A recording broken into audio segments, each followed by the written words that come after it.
আপনি যদি আমাদেরকে পাঠাইলেন, কিন্তু আলকামা মৃত্যুবরণ করে নাই, আলকামার মরণ হয় নাই। আলকামা মৃত্যু যন্ত্রণায় বড় কষ্ট পায় গো নবী। কত মানুষ দেখেছি রে মৃত্যু যন্ত্রণায় জিহ্বা বাইর হয়ে গেছে। আজরাইল যখন হাজির হয়ে যাবে চোখ দুটি বড় বড় হয়ে যায়। ওরে কিছুদিন আগে এক বাইরে জানাজা পড়লাম, দেখি মরণের পরে পায়খানা করে দিছে, চোখ দুটি বড় বড় হয়ে গেছে। অনেকবার চেষ্টা করলাম চোখ দুটি বন্ধ করার জন্য, বন্ধ করতে পারি না রে। খাইরে মরণের পেয়ালা পান করতে হবে, এই দুনিয়ার কিচ্ছু নিয়ে যেতে পারবা না। এই দুনিয়ার সম্পদ দিতে পারবা না, বাড়ি নিতে পারবা না, গাড়ি নিতে পারবা না, বালাখানা নিতে পারবা না। জন্মের মতো বিদায় হয়ে যেতে হবে। এ দুনিয়ার মুসলমান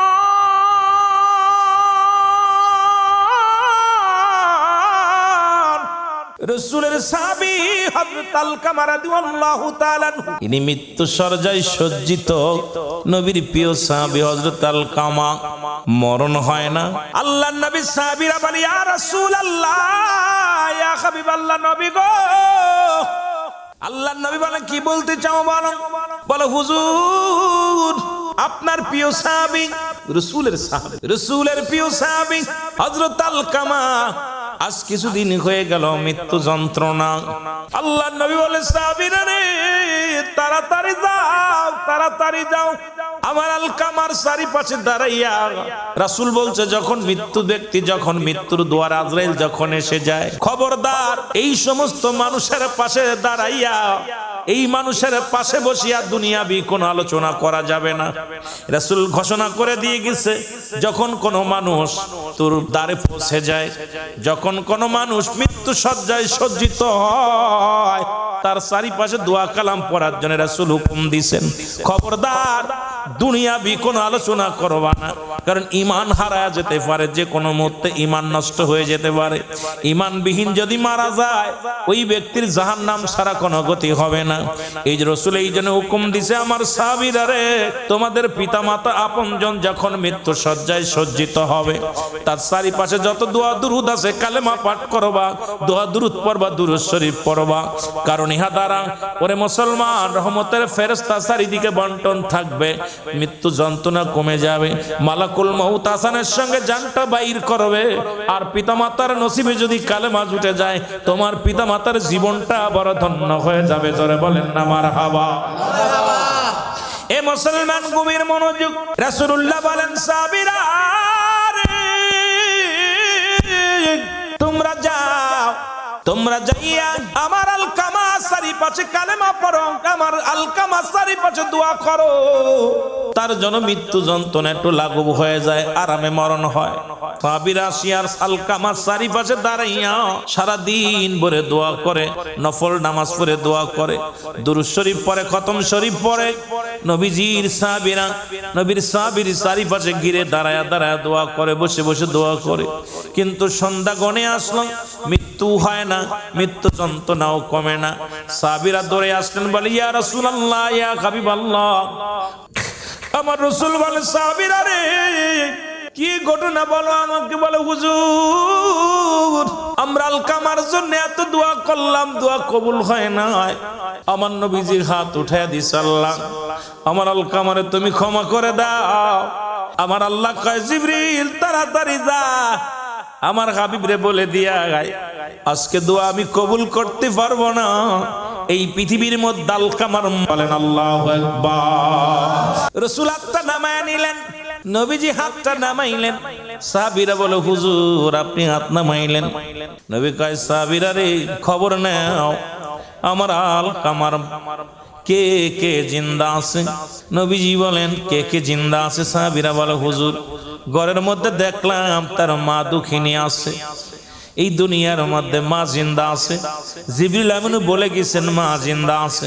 আজকে মার পাগলেরা শোনো, বাবার পাগলেরা শোনো, মার মনে দুঃখ দিয়া পিতা মাতার নাফরমানি সন্তান কাবা শরীফের ইমাম যদি হও, চট্টগ্রামের জামিয়ার শিক্ষক হও আর চট্টগ্রামের বড় মসজিদের খতিব হও, কসম আল্লাহর বলতেছি, পিতা মাতার নাফরমানি সন্তান জাহান্নামী, জাহান্নামী, জাহান্নামী। জোরে বলেন ঠিক কিনা? আমার নবীজি রওনা হয়ে গেলেন, ঘরের ভিতরে সালাম দেয়, আসসালামু আলাইকুম ইয়া আলাল বাইত। ভিতর থেকে আওয়াজ, আলাইকুম আসসালাম। নবী কয়, মা গো, আমি আল্লাহর নবী রাহমাতাল লিল আলামিন। ভিতর থেকে মা কয়, বাজান রে, আমি আলকামার মা, দুঃখিনী মা, জননী। আমার নবী ডাক দিয়ে কয়, মা, মা, আমার আলকামা কি অপরাধ করেছে একটু জানতে চাই। আমার সাহাবী কি এত বড় অপরাধ করেছে জানতে চাই গো মা। দুঃখিনী মা ডাক দিয়ে কয়, নবী গো, খোদাকে কসম করে বলি, আলকামা জীবনে এক ওয়াক্ত নামাজ ছাড়ে নাই, আলকামা জীবনে রোজা ছাড়ে নাই, আলকামা জীবনে অন্যায় করে নাই, কারুর গায়ে হাত দেয় নাই, আলকামা কোনদিন জুলুম করে নাই, আলকামা কোনো অপরাধ করে নাই। দুঃখিনী মার কথা শুনে আমার নবী কয়, মা গো, তাহলে আমার মৃত্যু, আমার আলকামার এত মৃত্যু যন্ত্রণা কেন হয়? আলকামা কষ্টে পড়িয়া কান্দে রে, দম বাইর হয় না, সহ্য করতে পারে না। নবী ডাক দিয়ে কয়, মা, মা, আমার আলকামা কি অপরাধ করেছে একটু জানতে চাই। আলকামার মা ডাক দিয়ে কয়, নবী গো, আমার জানা মতে আমার আলকামা কোনো অন্যায় করে না, একটা ভুল করেছে। সেই ভুলটা হলো সারা জীবন বড় পরামর্শ অনুযায়ী চলতো। আমি দুঃখিনী মায়ের কোনো কথা মূল্যায়ন করতো না, মনে বড় কষ্ট পেয়েছি রে বাবা। আজকে বউ পাইয়া মাকে বলে যায়, আমরা অনেক যুবক আছি, মা বাবা রাত্রেবেলা ঘুমের ঘরে আমি বলি, এইটা মা হল, ওই যে বউ হলো একটা বলিয়াম, ওই যেমন মোবাইলের বলিয়াম, রেডিওর বলিয়াম, কানের করে সব সময় বেন বিন করিয়া আপনার মায়ের বিরুদ্ধে অভিযোগ দেয়। যে নারী আপনার মায়ের বিরুদ্ধে অভিযোগ দেয়, আপনি মনে করতে পারেন সে নারী কোনোদিন আদর্শবান নারী হতে পারে না, কারণ আপনি গর্ভধারিণীর মা, আপনার গর্ভধারিণী মায়ের বিরুদ্ধে ওই বউ আপনার কানে দিল, আপনি কেমন পুরুষ গো, কেমন সন্তান। মা দুঃখিনীর ওই দুর্নামগুলো শুয়া শুয়া শুনলেন। আমি আপনাদেরকে বলে যাই, এমন বিবির প্রয়োজন নাই, দরকার হলে বউডা ছেড়ে দাও, দরকার নাই, কিন্তু দুঃখিনী মাকে কষ্ট দিও না, বাবারে কষ্ট দিও না, কারণ পিতা মাতারে কষ্ট দিয়া দুনিয়ার মধ্যে যা করবা সব বরবাদ হয়ে যাবে। হয়তো ক্ষণিকের জন্য কিছুদিন ভালো থাকবারে বাজান, কিন্তু কবর জগৎ হবে ভীষণ ভয়ঙ্কর, জাহান্নাম হবে ঠিকানা। আল্লাহ আমাদের বুঝার তৌফিক দান করে, জোরে বলেন আমিন। আল্লাহু আকবার। ইয়া রাসূলুল্লাহ। জিন্দাবাদ। জিন্দাবাদ। আমার ভাইয়েরা, আমার বন্ধুরা, আমার নবী কয়, মা, মা গো, আপনি আলকামারে ক্ষমা করে দেন, মাফ করে দেন। আলকামার মা কয়, বাজান রে, ওর কথা দ্বারা আমি মনের ভিতরে এত কষ্ট পেয়েছি, বিবিকে মূল্যায়ন করতে আমাকে মূল্যায়ন করতো না। আমি দুঃখিনী মা, অন্তরে বড় ব্যথা পেয়েছি, আমি কোনোদিন ওরে ক্ষমা করতে পারবো না। আমার নবী সাহাবীদের ডাকতে বলে, সাহাবীরা আর দেরি করিস না, আমার আলকামা মৃত্যুবরণ করলে হবে জাহান্নাম ঠিকানা, সুতরাং জলদি করে খড়ি নিয়ে আয়, আগুন নিয়ে আয়, আমার আলকামারে পোড়ায়া দুনিয়া থেকে বর্ষ করে দিব। খড়ি আনা হলো, আগুন আনা হলো, চিতা সাজাইয়া আগুন ধরানো হলো। আলকামার বডিখানা নবী হুকুম দিলেন, যাও বডিখানা নিয়ে আগুনের মধ্যে মেরে দাও। জানালা দিয়া দেখতে পাইলেন জনম দুঃখিনী মা কলিজার টুকরা সন্তানকে ধরে নিয়ে যে আগুনে ফেলার জন্য একটা চিৎকার মেরে ডাক দিয়ে বলে, নবী গো, মায়ের নবী, এ মুহাম্মদ, মুহাম্মদ রে, আমি তোমাকে অনুনয় বিনয় করি, আমি দুঃখিনী মা, বেঁচে থাকতে রে আমার কলিজার টুকরার গায়ে আগুন দিও না। আমার কলিজার টুকরার গায়ের মধ্যে যদি আগুন দাও আমি সহ্য করতে পারবো না। আমার সামনে আমার কলিজার টুকরার আগুনে ফেলায় না। সঙ্গে সঙ্গে আমি আমার সন্তানের মাফ করে দিলাম। সঙ্গে সঙ্গে আলকামা কালেমা জবান দিয়ে বাইর হয়ে গেছে, লা ইলাহা ইল্লাল্লাহু সাল্লাল্লাহু আলাইহি ওয়াসাল্লাম, আশহাদু আল্লা ইলাহা ইল্লাল্লাহু ওয়াহদাহু লা শারীকা লাহু ওয়া আশহাদু আন্না মুহাম্মাদান আবদুহু ওয়া রাসূলুহু। কপাল কত ভালো, খালি মা বলছে বাজানরে আমি মাফ করে দিলাম। সঙ্গে সঙ্গে আলকামার জবান দিয়ে কালেমা বের হয়ে গেছে। আলকামার জবানে কালেমা শাহাদাত পাঠ করতেছে, কালেমা তাইয়্যিবা পাঠ করতেছে। পাঠ করতে করতে চিরনিদ্রায় গেছে। জোরে বলেন না মারহাবা। আর একটু জোরে। কথা কি বোঝে? কথা বোঝে? সেই মাকে আজকে পিটাইতেছি। আমার দেখা মতো নজরে পড়ছে অনেকে। আর মোবাইলে তো আপনারা দেখেন, সন্তান নিশা করার টাকা না পেয়ে মাকে কি করছে, মাইরা ফ্রিজের ভিতরে আটকায় রাখছে। মাকে কাইটা 3 টুকরা কইরা ফ্রিজের ভিতরে আটকায় রাখছে। সকালবেলা যখন আবার সন্তান পুলিশকে ফোন দিছে, 999 ফোন দিয়ে আমার মা হারাই গেছে, কিডন্যাপ হয়েছে। সব জায়গা খুঁজা খুঁজা পুলিশের সন্দেহ হয়েছে। ফ্রিজ খুইলা দেখে মায়ের বডি খানা 3 খণ্ড করে ভিতরে রাখা। মাকে জিগাই, ছেলেকে যখন রিমান্ডে এনেছে, আমার মা নিশা করার টাকা দেয় না, এই জন্য মাকে চির বিদায় করে দিছে। এই যে অসিত আপনার পুলিশ দাম্পত্য জীবন এখন জেলখানায় আছে, মা বাবা দুজনকেই খুন করেছে। আল্লাহু আকবার বলেন। আর একটু জোরে বলেন। পুলিশ, পুলিশের মেয়ে, পুলিশের মেয়ে। এই যে আমার ভাই আগে মাদকের বিরুদ্ধে ওয়াজ করলো, যদিও এটা হারাম, সম্পূর্ণ হারাম, কিন্তু এই মাদক যে ঘরে ঢুকছে সে ঘর শেষ, সে ঘর শেষ, সে বাড়ি শেষ। আজকে মনে করছে না আরেকজনের ছেলে খাচ্ছে, আমার তো ছেলে না। ও কয়দিন লাগবে আপনার ছেলের ধরতে? সমাজে ঢুকে গেছে ভাইরাস। যেটা বলেন ঠিক কিনা? এই জন্য আমার ভাই যে আলোচনা করছে ওদিকে খুব খেয়াল। আমি মাহফিল কমিটিকে ধন্যবাদ যে সাবজেক্ট দিয়ে দিছে, এই জন্য ধন্যবাদ। ঈদে মিলাদুন নবী সাবজেক্ট দরকার ছিল, যদিও তথাপরিত আপনার আলোচনা শোনেনি। ঈদে মিলাদুন নবী তো আলোচনা অনেক বক্তাই করে, কিন্তু আমার কষ্ট হলো যে আজকে সমাজ, এই সমাজ, এই জাতি সব শেষ। এই জাতিগুলোকে বাঁচাইতে হলে আমাদের সচেতন নাগরিক হওয়া লাগবে। যেটা বলেন ঠিক কিনা? এতে গেল নবীর সাহাবী, একজন আল্লাহর ওলি। আল্লাহু আকবার। আরো জোরে। আল্লাহু আকবার। পৃথিবীর মধ্যে জগৎ বিখ্যাত একজন আল্লাহর ওলি জুরাইস। ইনি জগৎ বিখ্যাত একজন আল্লাহর ওলি। দেখেন না বাইজিদ বুস্তামি, উনিও মার দোয়ায় আল্লাহ জগৎ বিখ্যাত ওলি হয়েছে। সুবহানাল্লাহ বলেন না? আরো জোরে। গাউসে পাক যত ওলি হয়েছে সব মা বাবার দোয়া। সুবহানাল্লাহ বলেন না? হক আদায় করছে, হক আদায় করার কারণে তারা আজকে জগৎ বিখ্যাত ওলি হয়েছে। মারহাবা বলেন না? শয়তানের ওলি? কথা বলেন না? আল্লাহর ওলি হয়েছে, আল্লাহর বন্ধু হয়ে গেছে। কারণ পিতা মাতার দোয়ার প্রয়োজন আছে কিনা? আরো জোরে।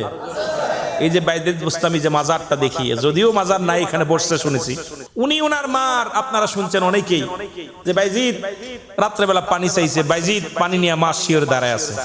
সকাল হয়ে গেছে, দেখে বাইজিদ শিওরে দাঁড়ায় আছে। কয় মা, বাইজিদ তুমি? কয় মা গো, তুমি পানি চাইছিলা, পানি আইনা দেখি তুমি ঘুমায় গেছো। সারা রাত বাইজিদ দেহটা ঠান্ডা হয়ে গেছে, দোয়া করছে, আল্লাহ তুমি আমার বাইজিদকে জগৎ বিখ্যাত ওলি বানাইও। সুবহানাল্লাহ বলেন না? ওলি বানাই কে? দলিল কোরআন বলে সূরা তাওবা 6 নম্বর আয়াত, আল্লাহ নিজে বলে, আলা শাবদানিনা নিচে আলা ইন্না উলিল্লাহি, আল্লাহর তরফ থেকে ওলি হয়। কার তরফ থেকে? আল্লাহর তরফ থেকে। আরে এই দোয়া আদায় করে নিতে হয়। এখন তো আমরা অনেকেই বাপ পিস ছিল, ছেলে পীর, এই জন্যই বেজাল বাঁধছে। কিন্তু আল্লাহর ওলি, আল্লাহর মাহবুব বান্দা যদি কামাই করে কোনো ব্যক্তি পীর হয়, ওই ব্যক্তির যে ক্ষমতা, ওই যে একটু আগে বলছে যে ভাই আল্লাহর ওলি জোয়ারের পানি ওঠে নাই, ওটা কামাই করে সাধনা করে পীর হয়েছে। জোরে বলেন ঠিক কি না? এই জন্য আমাদের দেশে এখন তার কামেল পীরের নাকেশ পীর প্রচুর প্রচুর নাকেশ পীর, কামেল পীরের খুব অভাব। আর কামেল পীর যারা, এদের দেহর দাম, এদের চোখের দাম, ইশারার দাম, কারণ রঙ্গ প্রত্যঙ্গ তখন আল্লাহর হয়ে যায়। যেমন আনাল হক মনসুর আল্লাহ বলেছিল, আল্লাহ সব অঙ্গ প্রত্যঙ্গ সব আল্লাহরে দিয়ে দেয়। আর এই জন্য ওই ব্যক্তি যা বলে এটাই ঘটে। জোরে বলেন ঠিক কিনা? কে আমার মতো রে ভাই? আমরা তো বুঝি না, এই জন্য না বুঝার কারণে কত ভুল করি। জুরাইস একদিন মা দুঃখিনী জুরাইস গোপনে নামাজ পড়েন, ঘরের ভিতর দরজা লাগাইয়া। মায়ের নজরে তাকাবেন, মায়ের নজরে তাকাবেন, কথা বুঝেননি? অনেকে আছে ওদের তো ওই দুষ্টমিটা খালি নজরে পড়ে, খালি কয় দুষ্টমিটা পড়ে। ওদেরকে ভালোবাসবেন, মায়া দিবেন, ভালোবাসা দিবেন। ওরা একদিন আগামী দিনের জন্য ইসলামের হাতিয়ার হবে। সুবহানাল্লাহ বলেন না? আহা, দেখলে মায়া লাগে। আমারও মাদ্রাসা মা আমেনা সিদ্দিকিয়া মডেল মাদ্রাসা, তা আমার সন্তানগুলো যখন যায় সবাইরে বুকের ভিতর নিয়ে এত মজা লাগে। ওদেরকে সাইরা নিজের সন্তান, পিতা মাতার প্রতি, আপনার ভাই বোন যা আছে, ওদেরকে যত ভালোবাসি, আমার মন বলো ওদেরকে নিয়ে আজ বুকে ধারণ করে রাখি খালি। কেন দূরের কোথায় বাপ মা থুইয়া ওরা এখানে পড়ে আছে, ওদেরকে ভালোবাসা দিতে হবে। ওদেরকে আপনারা যারা মুরব্বীরা আছেন, গার্জিয়া মুসল্লি আছেন, সবসময় ওদেরকে ভালোবাসবেন, এসে মাথায় হাত বোলাই দিবেন, ভালোটা পরামর্শ দিবেন। দেখবেন ওরা, ওদের মন ভালো থাকবে, ওরা লেখাপড়ার দিকে আগাবে, ঠিক কিনা? কিন্তু আপনাদের সমাজ কেমন জানে? আমাদের সমাজে কি মাদ্রাসা যেটা পড়ে ওদের বাইরেও করা যায় কেমনে, খালি এই ষড়যন্ত্র চলে। কথা বুঝেন? হুজুর কি হয়েছে? আপনার ওই ছাত্রটি ব্যাখ্যা হয়ে আসছে। হুজুর কি ডিলা মারছে গাছে, ওটা কি ওটা ব্যাখ্যা হয়ে আছে। আরে ভাই, যদি একটু জ্ঞান খাটাইতেন তাহলে আর জীবনও নালি দিতেন না। জোরে বলেন ঠিক কিনা? বড় কষ্টের মধ্যে আছি। একটু মহব্বতের সঙ্গে দুরূদ শরীফ পড়েন। আল্লাহুম্মা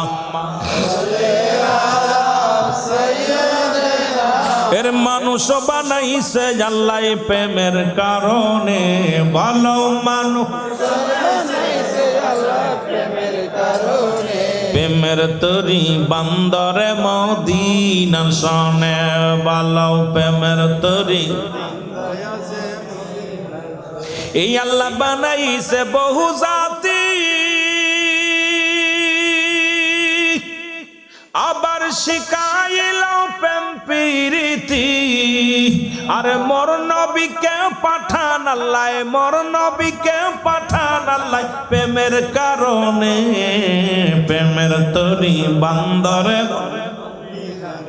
আরো জোরে বলেন, প্রেমের তরি বান্দরে। এর মানুষ বানাইছে আল্লাহ প্রেমের কারণে, ভালো মানুষ বানাইছে আল্লাহ প্রেমের কারণে। এর প্রেমের তরি বান্দরে মদিনা শোনে, ভালো প্রেমের তরি বান্দর। এই আল্লাহ বানাইল আসমান জমিন, আর বানাইল রাত্র আর দিন। আরে মোর নবীকে পাঠান আল্লাহ, মোর নবীকে পাঠান আল্লাহ প্রেমের কারণে, ভালো মোর নবীকে পাঠান আল্লাহ প্রেমের কারণে। প্রেমের তরি বান্দরে মদিনা শোনে, ভালো আল্লাহ বানাইল বহু জাতি, আবার শিখাইল প্রেম প্রীতি। আমার নবীকে পাঠাইলেন আল্লাহ, হাবিবকে পাঠাইলেন আল্লাহ প্রেমের কারণে, প্রেমের তরি বাবা। দুনিয়াটা সৃষ্টি করছে আল্লাহ নবী রাসূলের প্রেমের সাথে ভালোবাসা।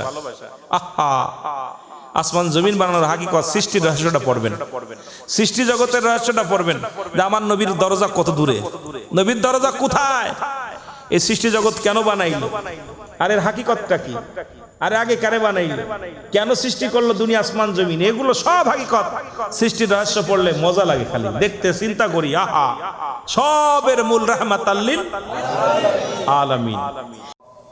সন্তানের দায়িত্ব, কর্তব্য। প্রতিটা সন্তান তার পিতা মাতার 14টা হক আছে। ইন্তেকালের আগে হলো 7টা হক, ইন্তেকালের পরে হলো 7টা হক। এই 14টা হক প্রতিটা সন্তানই তার বাবা মায়ের এই 14টা হক আদায় করতে হবে। তার ভিতরে জীবিত থাকা 7টা, পরে 7টা। আল্লাহ আর একটু জোরে বলেন। রাসূল আকরাম সাল্লাল্লাহু আলাইহি সাল্লাম বয়ান করছেন, একদিন বলতেছে আমার সাহাবীরা, তোমরা কেউ কি কবুল হজের সওয়াব পাইতে চাও? সাহাবীরা বলেন, ইয়া রাসূলুল্লাহ, ইয়া হাবিবাল্লাহ, কে বানা চায়? আপনারা কি কবুল হজের সওয়াব পাইতে চান? জোরে বল, কে বল, কে কে চান? কে কে চান একটু হাত উঠান। আজকে দিনটা চলে গেল, আজকে ইয়ামুল সফে, ইয়ামুল জুম্মা, গতকাল জুম্মার দিন চলে গেছে। আজকে সপ্তাহের প্রথম দিন শনিবার, ছুটির দিন ছিল, বাংলাদেশে ছুটির দিন ছিল। এই দিনটা আপনাদের কাছে অনেকের ভালো কাটছে, অনেকের যারা অলসতা তাদের জন্য ভালো কাটছে, যারা একটু কর্মঠ, কাজকে বেশি ভালোবাসে, অফিসকে বেশি ভালোবাসে, তাদের জন্য ছুটির দিনগুলো খুব কষ্টে যায়, ঠিক কি না? দেখবেন এরকম অনেক আছে, অনেক শিক্ষক ফাঁকি দেয়, অনেক শিক্ষক ছেলেদের পড়ালেখা করে ঘন্টার পর ঘন্টা কোন দিক যাচ্ছে খেয়াল করে না, ছেলেদের পিছে আছে। তো সব মিলে এখানে যারা জান্নাতি পিপাসিত মানুষ, রিয়াজুল জান্নাহ বেহেশতের বাগান, আগে হলো বেহেশত, তারপর হলো বাগান। আর জান্নাতির বাগানে জাহান্নামীরা আসতে পারবো না। জাহান্নামের বাগান, জান্নাতের বাগানে কোন জাহান্নামী আইব না? জোরে বলেন, আইব না? আইব না। কিসের বাগান? আর একটু জোরে বলেন না। জান্নাতের বাগান। কে বলেছে? রাসূল সাল্লাল্লাহু আলাইহি সাল্লাম। রিয়াজুল জান্নাহ বেহেশতের বাগান, যেমন আম গাছ, জাম গাছ, কাঁঠাল গাছ, ফলের পরিচয় গাছের পরিচয়, ফলের গুণে গাছের পরিচয়। এই গাছটা কি যখন ফল ধরবে, ওটা আপেল গাছ, ওটা আম গাছ, জাম গাছ, আগে ফল তারপরে গাছ। আর আজকের বাগানটা হলো রিয়াজুল জান্নাহ বেহেশতের বাগান। এই বাগানের বড় দাম, আমিন বলেন। মদিনার মাটিও মাটি, বাংলাদেশের মাটিও মাটি। মদিনার মাটি গায়ে লাগলে গুনাহ ঝরে যায়, মদিনার মাটি গায়ে, বাংলাদেশের মাটি গায়ে লাগলে চুলকানি রোগ হয়। যেটা বলেন ঠিক কিনা? আমিরুল আমিন যদি বলি যে আজকের এই ময়দানের মাটি গায়ে লাগলে গুনাহ ঝরে যাবে, আমার কি পাগল বলবেন না? জুতা স্যান্ডেল ফিক্কা মারবেন, কয়েডে ভণ্ড। কারণ মদিনার মাটির দাম রাসূলুল্লাহর খাতিরে। সুবহানাল্লাহ বলেন। আর একটু জোরে। কার খাতিরে? ও মদিনার মাটি রে, তুই যে বড় খাঁটি রে, তোর বুকেতে আসেন শুয়ে আমার নবী মুস্তাফা, তোর বুকেতে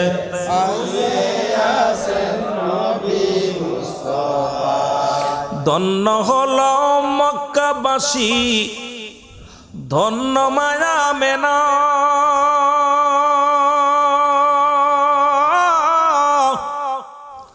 ধন্য হল এশিয়াবাসী, ধন্য জমিন খানা, যার সোয়াতে ধন্য হল, যার সোয়াতে ধন্য হল গোটা দুনিয়া।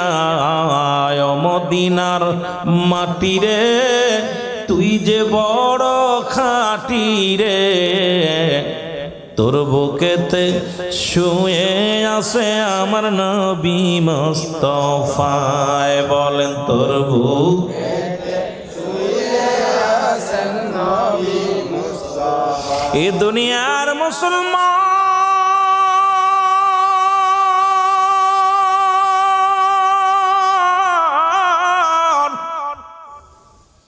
বলতেছিলাম, মদিনার মাটিও মাটি, বাংলাদেশের মাটিও মাটি।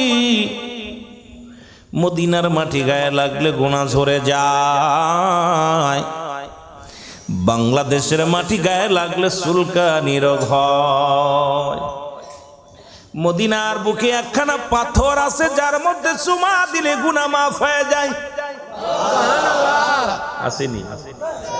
হাজি ভাইয়েরা দৌড়াদৌড়ি করে পাথরের মধ্যে চুমা দেয়, যে পাথরের মধ্যে চুমা দিলে জীবনের গুনাহ মাফ হয়ে যায়।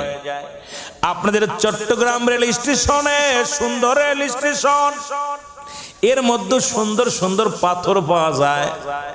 এই পাথরের মধ্যে চুমা দিলে প্রস্রাবের গন্ধ পাওয়া যায়। ঠিক কি জোরে কোন ঠিক কি?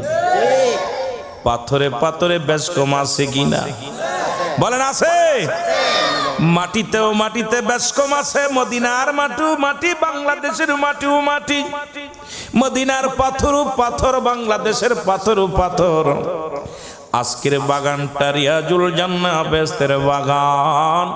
এর দাম বাড়ছে কোরআন হাদিসের জন্য, ওলামা ইকরামের জন্য। আজকের যে ময়দানে যত দাম, আগামীকাল এই দাম থাকবে না। এই বাগানটার নাম হলো রিয়াজুল জান্নাহ বেহেশতের বাগান। ধরে বলেন মারহাবা। আগামীকাল যদি কেউ বলে এটা রিয়াজুল জান্নাহ বেহেশতের বাগান, ওইরকম পাগল।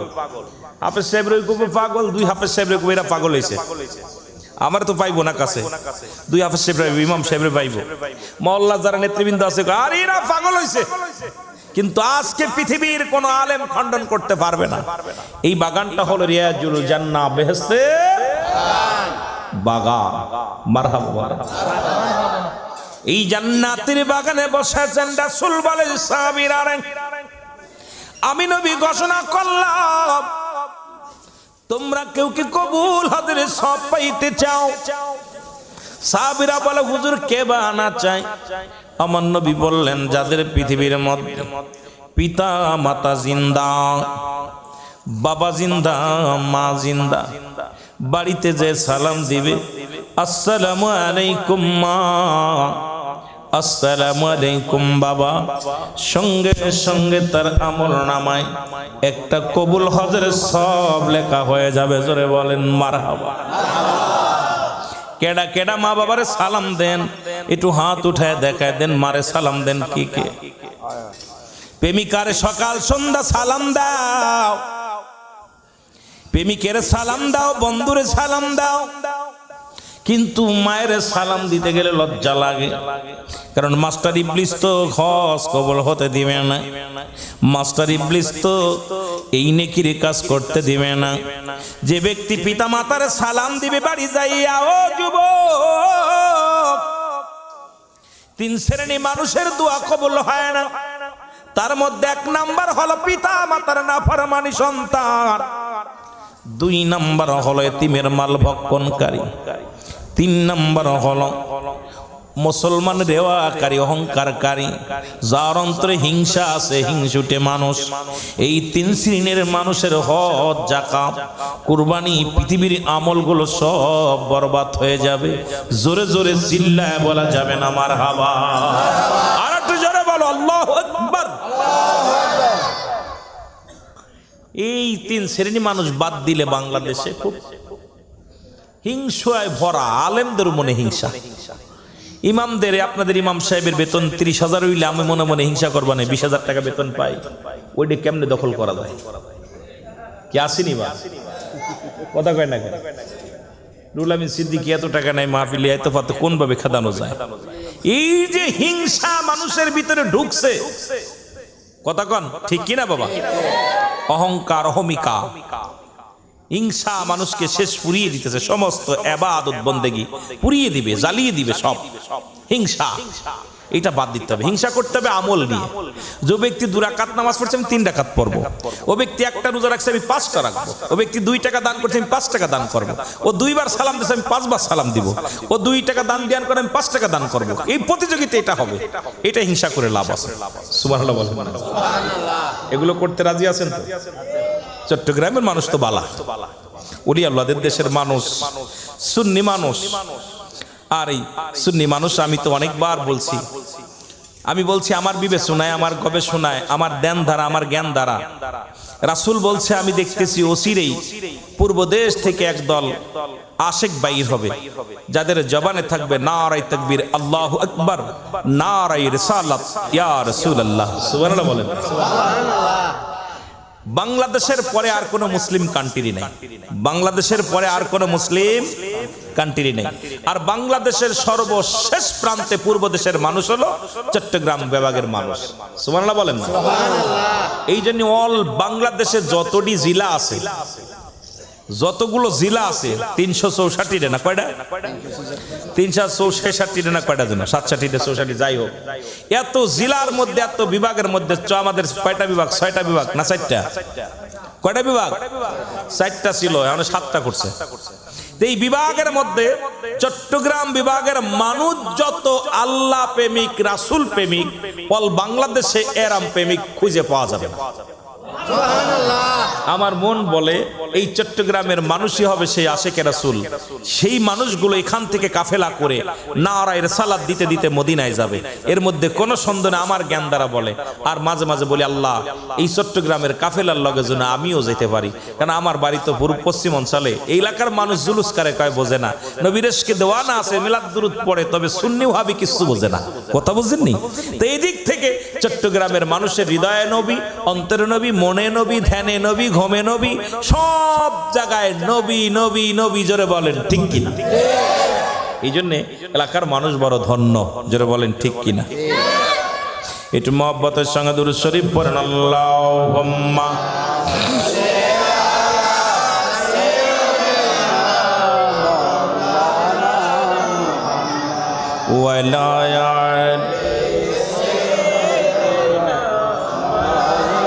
আমরা দয়াল নবীজির উম্মত হয়েছি, এর সে বেশি আর কি চাই। নবীর উম্মত হওয়ার জন্য অসংখ্য নবীর আফসোস করেছিল। আমরা বিনা দরখাস্ত বিনা আশায় এই নবীর উম্মত হয়েছি, মনে স্বাদ লাগে না? বলেন না, আমরা দয়াল নবীজির উম্মত, এর সে বেশি আর কি চাই। নিদান কালে দয়াল নবী গো আপনাই জনি সঙ্গে পায়। আল্লাহুম্মা সাল্লি আলা সাইয়্যিদিনা ওয়া আলা আলি সাইয়্যিদিনা। এ দুনিয়ার মুসলমান,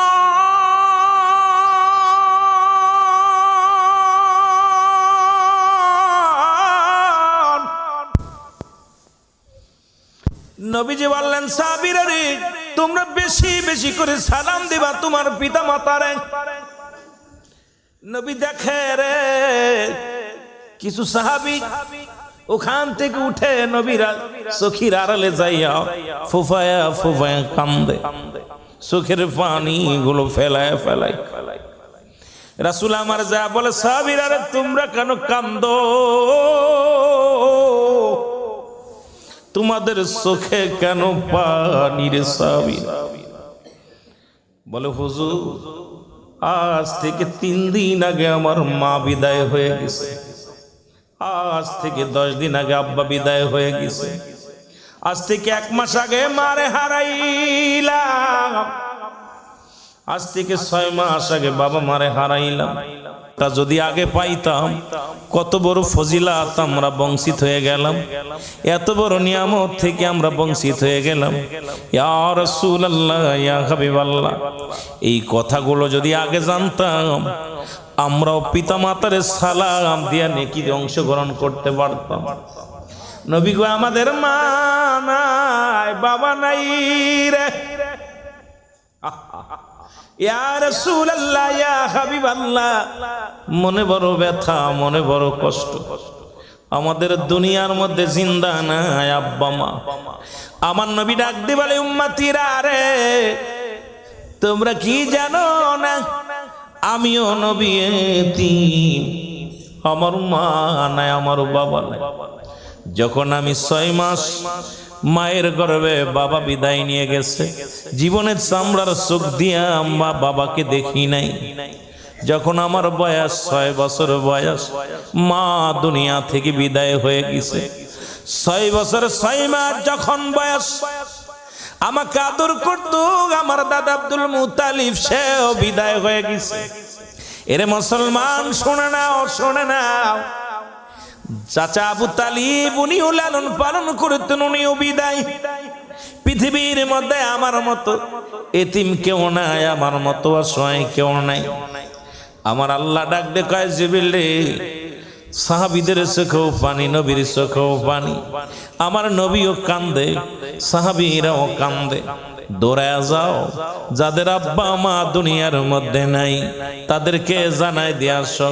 এর আদম নবী দোয়া করেছিল, আমার সাথে পড়েন, রব্বানা জালামনা আনফুসানা ওয়া ইল্লাম তাগফির লানা ওয়া তারহামনা লানাকুনান্না মিনাল।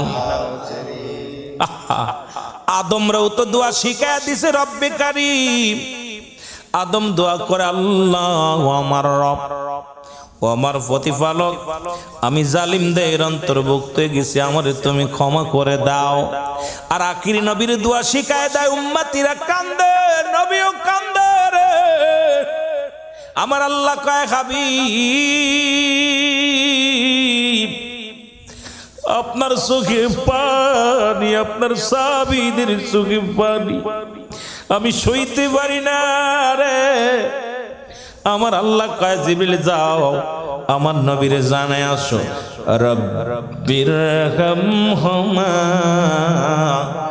কামা রব্বায়ানি সগীর। জোরে জোরে বলেন, রব্বির হামহুমা কামা।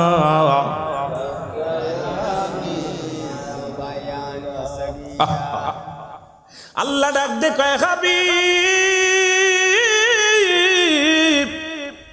আপনিও বলেন, আপনার উম্মতিরাও বলবে, আমার রব, আমার প্রতিপালক, আমার আল্লাহ, আমার পিতা মাতার সগীরা গুনাহ মাফ করে দাও, কবিরা গুনাহ মাফ করে দাও, জানা গুনাহ মাফ করে দাও, অজানা গুনাহগুলো মাফ করে দাও। জিবনি রব্বি কারীম, এ রব্বি কারীম, আমাদের পিতা মাতা আমাদেরকে লালন পালন করেছে, আমাদের জন্য কষ্ট করেছে, তুমি সেমনি আমাদের পিতা মাতারে রহমতের কোলে তুলে নাও। কারণ আমার নবী রহমতের নবী, নবীজি কে আল্লাহ তামাম পৃথিবীর রহমত দিস, আল্লাহ কমা আরসালনাকা ইল্লা রাহমাতাল লিল আলামিন। সুবহানাল্লাহ বলেন। নবীজি উম্মতের জন্য রহমত, আসমানের জন্য রহমত, জমিনের জন্য রহমত। শুধু তাই নয়, নবী বলে, আমার নবী কয়, হায়াতি খায়রুল লাকুম, ও উম্মতিরা আমার হায়াতের জিন্দেগিটা উম্মতের জন্য কল্যাণ স্বরূপ গো। সুবহানাল্লাহ, আস্তে কইতেন। আল্লাহর নবী উম্মতিরা রে, আমি নবী দুনিয়ার মধ্যে আগমন করলাম আমার উম্মতের কল্যাণ স্বরূপ, আমার উম্মতের সঙ্গে কথাবার্তা বললাম, উম্মতের সঙ্গে চলাফেরা করলাম, উম্মতের সঙ্গে কেমনে জীবন যাপন করতে হবে এটা আমাকে দিয়া করাইলেন আমার আল্লাহ। উম্মতের জন্য রহমত স্বরূপ পাঠাইছে আমারে, সেই নবী দুনিয়ার মধ্যে আগমন করেছে রে মুসলমান। আবার নবী কও ফাতি খায়রুল লাকুম, উলামা ইকরাম গভীর মনোযোগ, নবী কও মুসলমান গভীর মনোযোগ, ও মামায়াতি খায়রুল লাকুম, নবী কও উম্মতিরা রে, এই দুনিয়া থেকে আমার বিদায়টাও হলো আমার উম্মতের জন্য কল্যাণ স্বরূপ। সুতরাং নবী আইছে আমাদের জন্য কল্যাণ স্বরূপ হইয়া, বিদায় নিছে কল্যাণ স্বরূপ হইয়া। সুতরাং নবী লাগবে কবরে, নবী লাগবে হাসরে, নবী লাগবে ফুলসিরাতে, নবী লাগবে ইয়াউমুল কিয়ামতের ময়দানে। নবী বিনে কোনো বান্ধব নাই, নবী বিনে কোনো দরদি নাই। এই জন্য নবীরে ভালোবাসতে চাই কি চাই না? আর একটু জোরে জোরে চিল্লায় বলেন, চাই কি চাই না?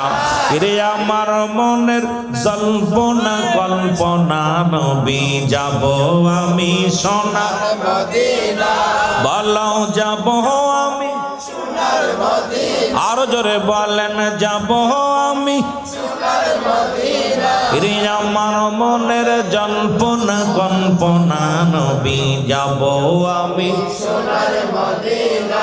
এরে নবীজিকে ভালোবাসি, মনটাই আমার অনেক খুশি, নবীজিকে ভালোবাসি, মনটাই আমার অনেক। এরে নবীজিকে ভালোবেসে তৃপ্তি মেটে না, বলো নবী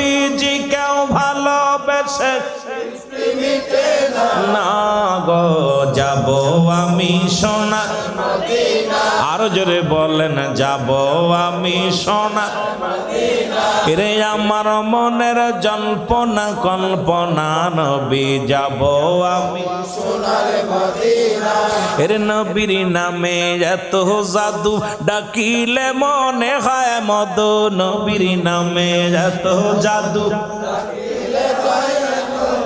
আরে এই মধু কোথাও মেলে না বলো এই মধু কোথাও না গো যাব আমি সোনার আরে যাব আমি সোনার মদিনা বলো যাব আমি সোনার মদিনা ওরে আমার মনের জল্পনা কল্পনা নবী যাব আমি সোনার মদিনা এলাকাবাসীর যত গণা মাফ করে দাও মাবুদ মাওলা এলাকাবাসীর যত গণা মাফ করে দাও মাবুদ মাওলা মাফ করে দাও নবীর ওসিলায় হায় হায় মাফ করে দাও নবীর ওসিলায় গো যাব আমি সোনার মদিনা আরো জোরে বলেন যাব আমি সোনার মদিনা এ আরে যাব আমি সোনার মদিনা রে আমার মনের জল্পনা কল্পনা নবী যাব আমি সোনার মদিনা এর যাব আমি সোনার মদিনায় বলো যাব আমি সোনার মদিনা রে আমার মনের জল্পনা কল্পনা নবী যাব আমি সোনার মদিনা আল্লাহুম্মা সাল্লি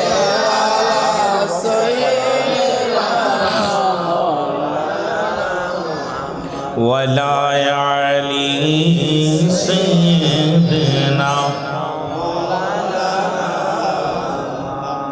এই যেন নবী বলছে তোমাদের পিতা মাতা যখন বুড়া হয়ে যাবে গো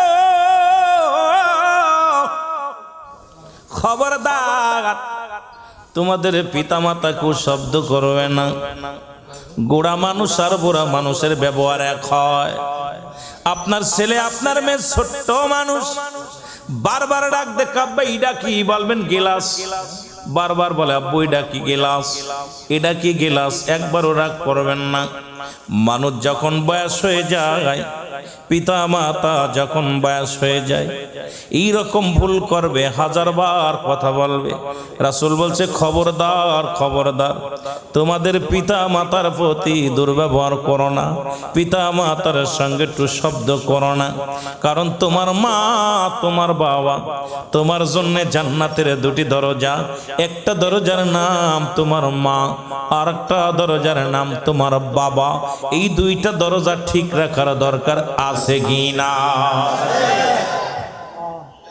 এই যে দেখ বুড়া মানুষ ভুল করবো এই যে এই বয়সগুলো এখন এই বয়সে রাগ বেশি রাগ হবে শরীরে অনেক ছেলেরা কয় বুড়া হয়েছে এখন বেশি বেশি রাগ করে রাসূল নিজে বলছে যখন বুড়া হয়ে যায় মানুষ বুড়ো মানুষের যে চরিত্র ঠিক ওর ভিতরে সব চলে আসে ওই ব্যক্তির সব বুড়ো মানুষের যে খাসলাত গুলো বুড়া আর বুড়া এই নবী কইছে যখন মানুষের দাড়িগুলো পাক ধরে বয়স হয়ে যায় তখন এই মানুষগুলো অনেক ভুল করবে অনেক দেখা যায় কথা বলতে গেলে অনেক সময় নেটে দেখি কদিন আগে দেখলাম বাবারে জামাল বাবার ছেলের নাম জামাল ছেলে গাছের লগে বাবারে বাইন্দা পিটাইতেছে ছেলে বারবার বাবাই বলতে জামাল খবরদার আর মারিস না আব্বা আমার মারিস না মাফ আমি আশ্চর্য হয়ে গেছি ছেলে পিটাইতেছে আর বাবাই মাফ চাচ্ছে জামাল রে আমি তোরে মানুষ করছি কত কষ্ট করে তোর গায়ে যখন টাচ লাগতো তোর গায়ে যখন মশাই কামড় দিত আমি ঘুমাইতে পারতাম না তোর গায়ে দুলা লাগলে আমি আদর করে ময়লা দেখি নাই কোলে নিছি জামাল রে আর মারিস না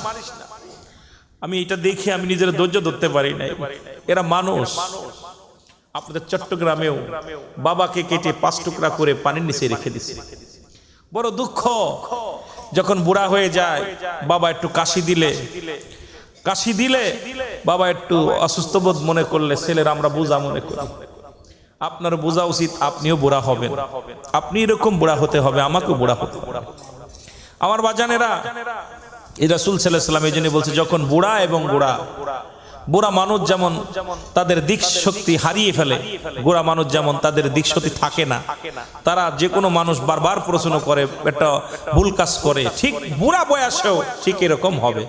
তখন এইটাকে যে ব্যক্তি ট্যাকেল দিয়ে পিতা মাতার প্রতি সৎ ব্যবহার করবে, সদাচরণ করবে, রাসূলুল্লাহ বলছে আমি নবী ইয়াউমুল কিয়ামতের ময়দানে এদের জন্য উত্তম ব্যবস্থা রেখে দিব। জোরে বলেন না সুবহানাল্লাহ।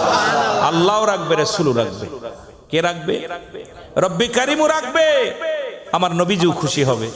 আমার বাবারা, তা আমার রসুল তো পিতা মাতা দুনিয়ার মধ্যে ছিল না, এই জন্য যার যেটা নাই সে সেটা বোঝে। আজকে পিতা মাতা প্রতিটা মানুষের মাথার উপরে ঢাল স্বরূপ বট গাছ। যাদের আব্বা মা নাই তারা বুঝতেছে তাদের বাপ মা কত বড় নিয়ামত। অসুস্থ হয়ে ঘরে পড়ে থাকলেও তার জন্য একটা বড় নিয়ামত। অসুস্থ হয়ে ঘরে পড়ে আছে আব্বা মা, আপনার জন্য একটা ঢাল। ওই বাবা মার চেহারা দিকে যখন কাজে বাইর হবেন রহমত, পিতা মাতার সালাম দিয়ে ঘর থেকে বাইর হবে, এটা নিয়ামত। কিন্তু যাদের নাই তারা এখন বুঝতেছি আমরা, যাদের আছে তার অনুভব করতে পারতেছি না। জোরে বলেন ঠিক কিনা, আরো জোরে বলেন ঠিক কিনা। এর মা বাবার কথা মতো যেজন চলে না, বলো মা বাবার কথা মতো যেজন চলে না, আল্লাহ নবীর দয়া তার পাবে না। বাইরে আল্লাহ নবীর দয়া তার হবে না। মা বাবা তোর অতি আপন, তাদেরকে কর যতন। মা বাবা তোর অতি আপন, তাদেরকে কর যতন। মার কলি যাই দুঃখ দিলে আল্লাহ সহে না, ওরে বাবার মনে কষ্ট দিলে আল্লাহ সহে না। আল্লাহ নবীর দয়া তার পাবি না। বাইরে আল্লাহ নবীর দয়া তার হবে না। মা বাবার কথা মতো যেজন চলে না, বলো মা বাবার মতো যে চলে না, আল্লাহ নবীর দয়া তার পাবি না। বাইরে আল্লাহ দয়া তার হবে না। দুদিনের সাথী পাইয়া তাদের বইল না, সুন্দরী বউ পাইয়া মাকে বুইল না। মায়ের মনে কষ্ট দিলে আল্লাহ সহে না, ভাই মায়ের মনে কষ্ট দিলে আল্লাহ